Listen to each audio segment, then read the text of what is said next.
do we at Xenia celebrate our centennial?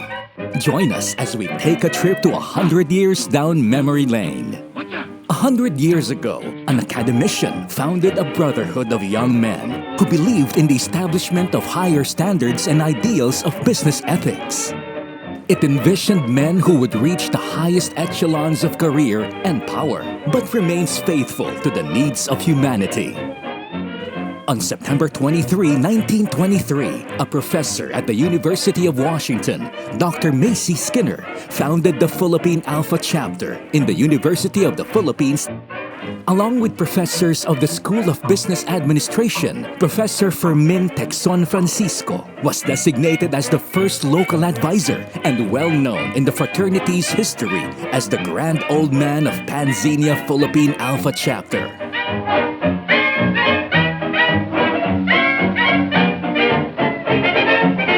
In 1929, the University of the Philippines gave the School of Business Administration its full self-governing power. Then American Trade Commissioner Harvey Rower inaugurated a system for active, associate, and honorary candidates. This gave the fraternity renewed vigor and spirit for a forceful and determined pursuit of its goals and ideals. The distinguished Xenians held a series of roundtable discussions to determine the fraternity's future. In the 1930s, the seed that were sown by Xenia bore fruit, starting a long line of men who have reached success in their endeavors. Led by Don Leopoldo R. Aguinaldo, a successful entrepreneur and proprietor of a chain of department stores. Colonel Joseph Emil H. Stevenot of PLDT was elected, followed by Dr. Albino Z. Sisip of China Banking Corporation and Japanese consuls Atsushi Kimura and Kiyoshi Uchiyama.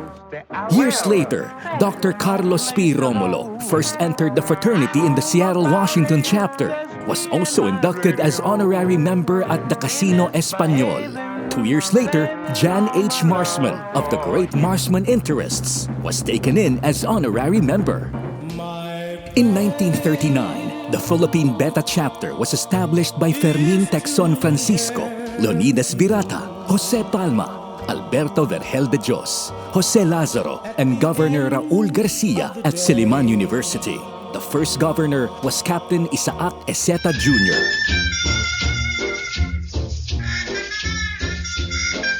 If you ever go down Trinidad, they make you feel so very glad. However, the war in the Pacific broke out, and a number of Xenians, including the entire membership of the Philippine Beta chapter, perished in the battlefields. The war totally cut short the activities of the fraternity. Realizing that no war can crush the spirit of a Xenian, Brother Juan Z. Bagasan of the Mother Alpha chapter in Washington brought with him the authority from Dr. Macy Skinner, retired international president of the fraternity, to reactivate the Philippine Alpha chapter. Once more, a committee was formed to take charge of the reactivation drive. A post-war reunion was held in 1947 through the efforts of Governor Dominador Torres, elected as governor, and Professor Pablo N. Mabun as the advisor, Brother Carlos P. Romulo as the principal speaker. The event also celebrated the departure of Professor Mabun for Japan as head of the Philippine Trade Mission, coincided with the designation of a new advisor in the person of Professor Bienvenido Y. Dizon. Xenia strengthened its role in recruiting more members into the fold, replacing those who had perished during the war.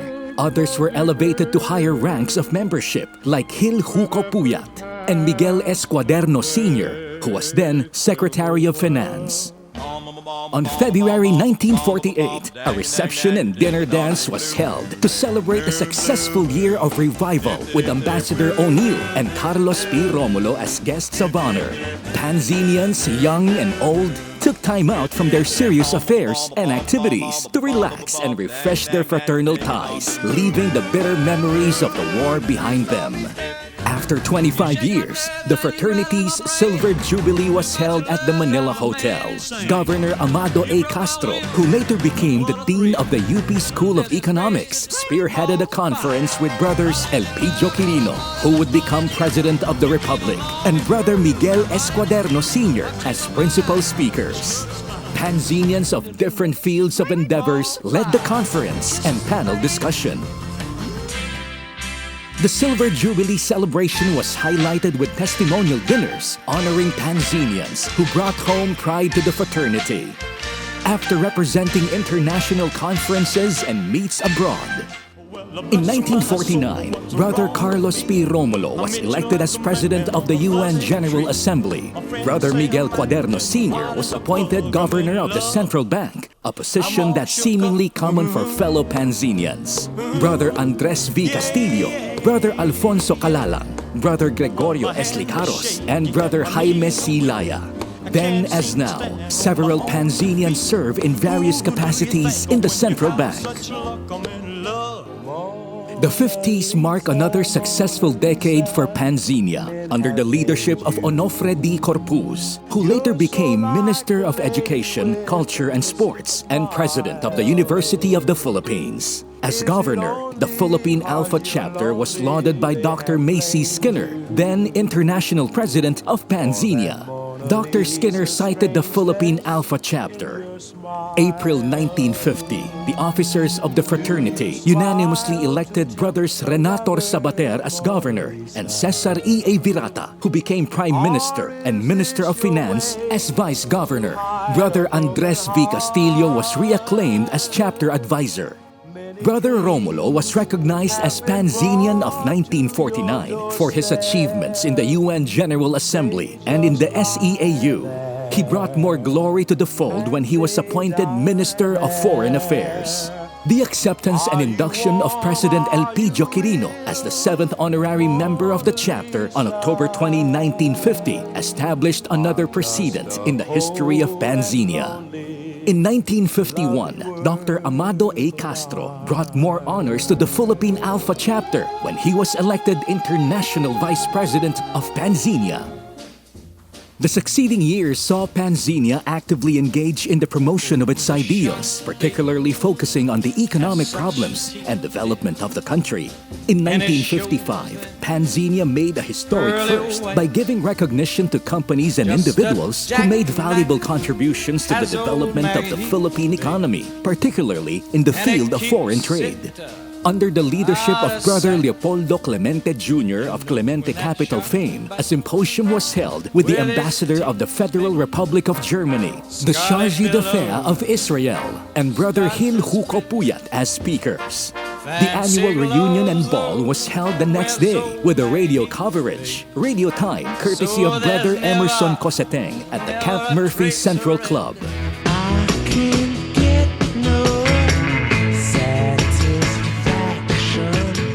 In 1960, during the term of Brother Peter Limqueco, the Philippine Alpha Chapter gained another recognition from the Mother Chapter in Seattle, Washington. In 1965, 6 Panzenians were appointed to the cabinet of the President of the Philippines.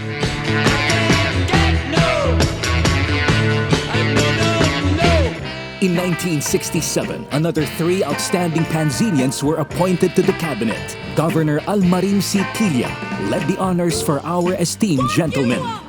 In 1967, the search for 10 outstanding young men launched by the Junior Chamber of Commerce with 2 Panzenians receiving the highly coveted honor. In the late 60s, the fraternity sponsored a university convocation in an attempt to focus on significant economic issues to the UP studentry, with Brother Virata himself as the speaker.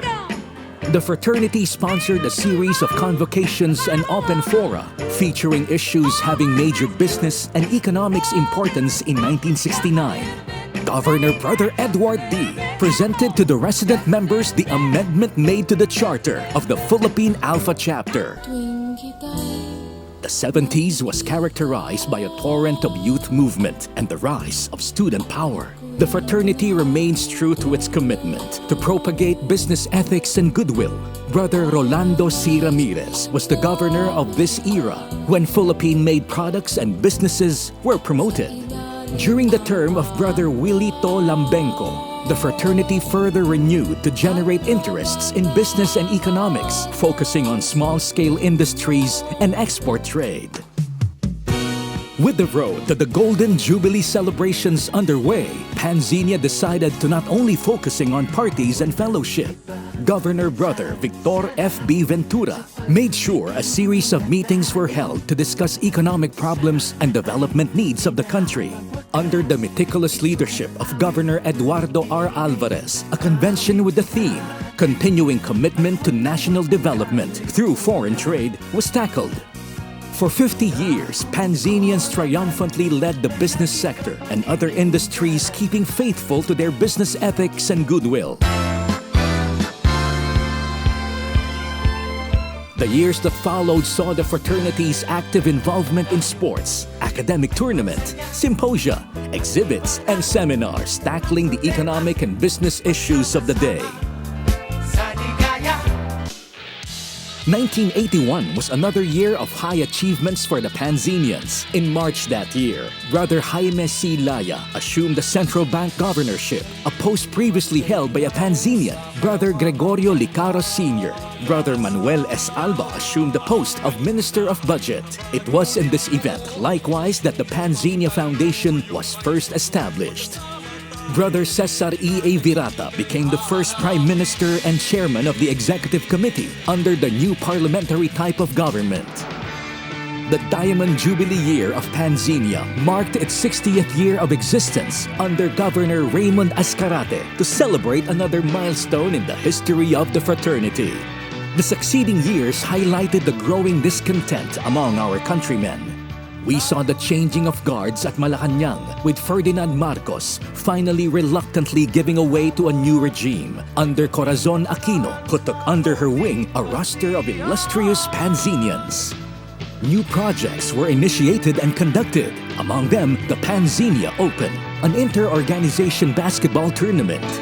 What has life to offer me when I grow old?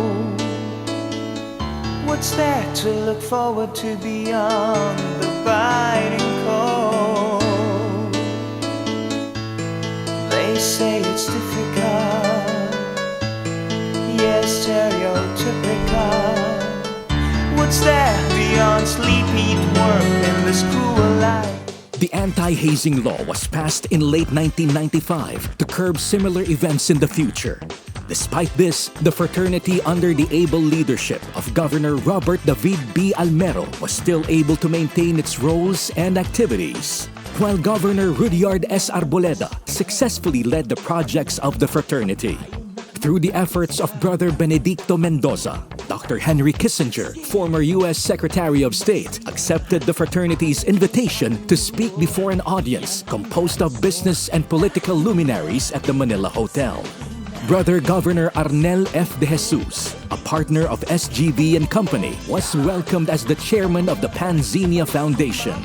Social awareness and continuity was the main theme of the term of Governor Luis L. Borja, as he continued to institute projects to help the marginalized. 1998 was the year when Dr. Raul P. de Guzman, an original member of Xenia, who previously served as a chancellor of UP Los Baños and the UP Board of Regents, played a key role in the administration of President Joseph Estrada, selecting the right cabinet members, most of them UP graduates who pursued poverty alleviation, food security, and agricultural economy, until the president's untimely removal from office. During its diamond anniversary, the fraternity again earned honors with the election of Brother Manuel B. Villar as the Speaker of the House.